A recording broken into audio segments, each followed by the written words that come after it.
Humanity আজি নৱম বৰ্ষপতি কিনো টিম হিউমেনিটি ইয়াতে বহুত মানুহ আছে যিসকল মানুহ বিভিন্ন অসমৰ বিভিন্ন জিলাৰ পৰা আহিছে কোনোবা যদি ডিব্ৰুগড় কোনোবা আকৌ লখিমপুৰৰ কোনোবা যোৰহাটৰ কোনোবা গুৱাহাটীৰ কোনোবা আহিছে শিৱসাগৰৰ পৰা এটাই উদ্দেশ্য কাৰোবাৰ যদি সোধা যায় কিমানবাৰ বোলে নম্বৰ সোধা যায় কাৰোবাৰ 35 কাৰোবাৰ 45 কাৰোবাৰ 55 কাৰোবাৰ 65 এজন বিশেষ ব্যক্তি আছে আজি তাৰিখত টিম হিউমেনিটিয়ে যি ৰক্তদানৰ যি প্ৰয়াস কৰিছে আসলতে ৰক্তদান আৰু লগতে ৰক্তদান কৰিবৰ কাৰণে যি ৰাইজক যি সজাগতা কৰি আছে লগতে এজন বিশেষ ব্যক্তি আমি ইয়াত লগ পাইছোঁ ডিব্ৰুগড়ত আৰু এই বিশেষ ব্যক্তিজনৰ লগত কথা পাতিম পৰিচয় কৰাই দিয়াৰ আগতে এটা কথাই ক'ম এটা মহৎ কামৰ বাবে আগবাঢ়িছে তেওঁৰ যেতিয়া মৃত্যু হৈ যাব তেওঁ অংগদান কৰিব নে দেহদান কৰিব দেহ দান কৰি দিব তেওঁৰ এই যে দেহ আছে এই বৰ্তমান তেওঁ সুস্থ অৱস্থাত আছে কিন্তু যেতিয়া তেওঁ ঢুকাব তেতিয়া এই দেহটোৱে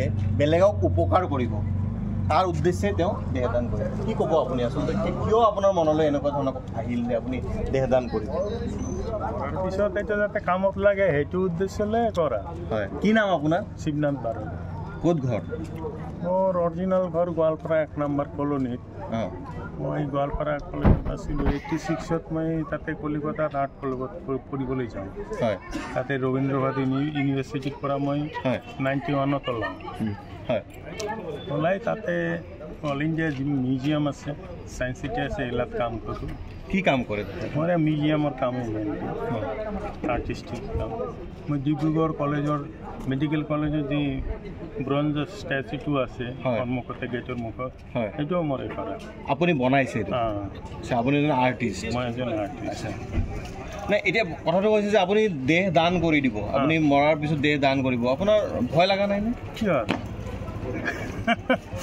এইটো ভয় কিহৰ হয় আগত হ'লে ভয় আগত যদি লৈ যায় আপোনাৰ ল'ৰা ছোৱালী মোৰ এটা ল'ৰা আপোনাৰ ল'ৰাই কনচেণ্ট আছে ইয়াত চবেই জানে কিবা অবজেকশ্যন কৰিছে নে একো কৰা নাই ঠিক আছে এওঁ যিখিনি কথা কৈছে আচলতে যে দেহটো তেওঁ যেতিয়া নিথৰ হৈ যাব তেতিয়া ঢুকোৱাৰ পিছত সেই দেহটো তেওঁ বেলেগৰ কামত আহিব তেওঁৰ দেহৰ পৰা তেওঁৰ বিভিন্ন অংগ বাবে তেওঁ বেলেগৰ কামত আহিব যিসকলৰ প্ৰয়োজন বিভিন্ন ৰোগীসকলৰ প্ৰয়োজনৰ সময়ত তেওঁৰ দেহৰ দ্বাৰা তেওঁলোকে আৰোগ্য লাভ কৰিব কিন্তু এই মুহূৰ্তত আমি তেওঁ এজন আপোনাৰ বয়সটো আকৌ এবাৰ সুধিব বিচাৰিছোঁ 59 বছৰ এই 59 বছৰ বয়সতো এনেদৰে যে উলিয়াই আহিছে আপুনি যিসকল লোকে এনেকুৱা ধৰণৰ মহৎ কামবিলাক যে দেহদান বা অংগদান তেওঁলোকৰ উদ্দেশ্য দুআষাৰ কওক যে কি ওলাই আহিব লাগে বা কিয় আহিব লাগে বা আজি তাৰিখত ইয়াৰ প্ৰয়োজনীয়তাটো কি মইতো জানো এইটো মেডিকেল কলেজত লাগে ইহঁতৰ প্ৰেক্টিচৰ কাৰণে সেইটোৱে জানো আৰু আমিতো ইমানখিনি নাজানো এইটো ছাবজেক্ট লৈ যিখিনি জানো শুনি আহিছোঁ মেডিকেল কলেজত বহুত কামত আহে ধন্যবাদ এয়া আছিলে আপোনাৰ নামটো আকৌ এবাৰ মই সুধিছোঁ বাৰে বাৰে নামটো এইটো কাৰণে সুধিছোঁ কাৰণ এই নামটোৱে আচলতে নাম এনেকুৱা ধৰণৰ আপোনাৰ এই কথাবিলাকে প্ৰেৰণা আজিৰ সমাজত এনেকুৱা ধৰণৰ ব্যক্তি মানে পোৱাটো ইমান ইজি নহয় গতিকে আকৌ শিৱনাথ বাৰৈ ধন্যবাদ শিৱনাথ বাৰৈ ডাঙৰীয়া আৰু আজি আমাৰ লগত আছে আমাৰ এই টিম হিউমেনিটিৰ যি উৎসৱ বুলি ক'ব লাগিব আজি বিহু নহয় বা ঈদ নহয় কিন্তু টিম হিউমেনিটিৰ বাবে আজি দুৰ্গা পূজা আজি দেৱালী আজি বিহু আজি ঈদ আজি চবে বৰাত আজি সকলো কাৰণ টিম হিউমেনিটিয়ে অসমৰ ইমূৰৰ পৰা সিমূৰলৈ কোনোবা ইয়াতে কোনোবা মই সুধিছোঁ আপোনাৰ ঘৰ ক'ত গোৱালপাৰা আপোনাৰ ঘৰ দাদা এইফালে আহকচোন দাদা ক'ত ঘৰ আপোনাৰ নলবাৰীৰ পৰা আহিছে নলবাৰী আৰু আপোনাৰ ঘৰ ক'ত মোৰ যোৰহাট এয়া এই নামনি উজনি আপোনাৰ যোৰহাট মই গুৱাহাটীৰ পৰা আহিছোঁ বিভিন্নজন আছে শিৱসাগৰ কোনোবা ধেমাজি কোনোবা লখিমপুৰ অসমৰ ইমূৰৰ পৰা সিমূৰলৈ আজি ঈদ আজি বিহু আজি পূজা আজি সকলো ইয়াত কিয় কি 23 তাৰিখে কি আছে এনেকুৱা কিয় আহে মানুহ নিশ্চিতভাৱে টিম হিউমেনিটি 23 নৱেম্বৰ 2015 তাৰিখে প্ৰতিষ্ঠিত হৈছিল আমি সামাজিক মাধ্যম ছ'চিয়েল মিডিয়াৰ জনপ্ৰিয়তা মাধ্যম ফেচবুক সেই ফেচবুকৰ জৰিয়তে আমি বিভিন্ন বয়সৰ একেমনৰ মানুহবিলাক একত্ৰিত হৈছিলোঁ 2015 চনৰ 23 নৱেম্বৰ তাৰিখে আৰু সেই দিনাৰ পৰাই আমি সামাজিক মাধ্যমক যে পাৰিবাৰিক সম্পৰ্কলৈ ঘৰুৱা সম্পৰ্কলৈ উন্নীত কৰিব পাৰি সেই প্ৰচেষ্টাৰে আমি ফেচবুক ব্যৱহাৰ কৰিছিলোঁ আৰু তাৰ প্ৰচেষ্টাৰ ৰূপে আমি অসমৰ বিভিন্ন প্ৰান্তৰ বিভিন্ন জিলাৰ অসমৰ লগতে এতিয়া শেহতীয়াকৈ অসমৰ বাহিৰেও বিহাৰ উৰিষ্যা বাংগালোৰ দিল্লী প্ৰমুখ্যে আমি বিভিন্ন স্থানত টিমখিনিক আমি সংগঠিত কৰিব পাৰিছোঁ।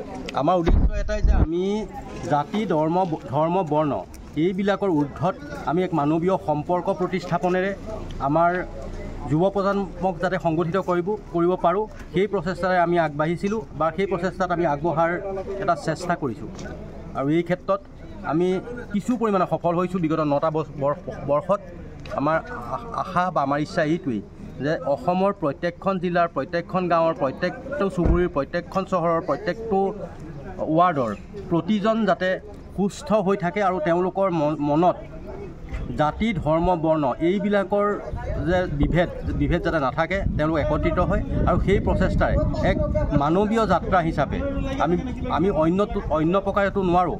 আমি ৰক্তদানৰ জৰিয়তে আমি একত্ৰিত হোৱাৰ প্ৰয়াস কৰিছোঁ।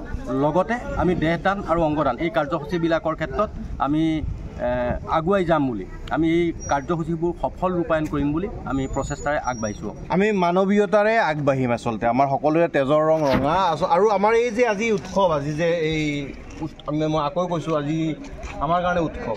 ইয়াত আমি নাম্বাৰ দি হিচাপ কৰোঁ। আপোনাৰ কিমান নাম্বাৰ? 30। আপোনাৰ কিমান দাদা?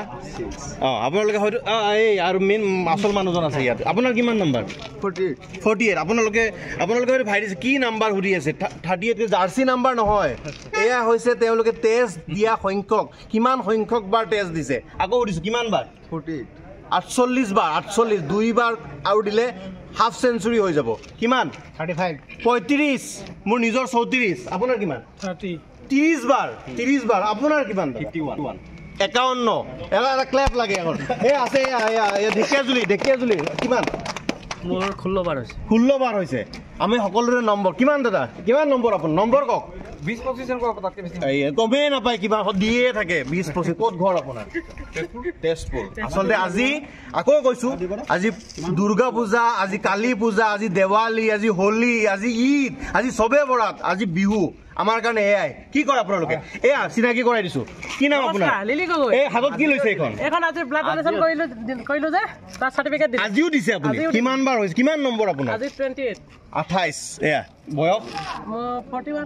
এগৰাকী মা, এগৰাকী মহিলা, সুস্থ 28 বাৰ দিছে। গতিকে স্বাস্থ্যকৰ্মী গতিকে সকলোৱে এবাৰ টিম হিউমেনিটি জিন্দাবাদ হ'ব লাগে। এবাৰ জোৰেকে টিম হিউমেনিটি জিন্দাবাদ।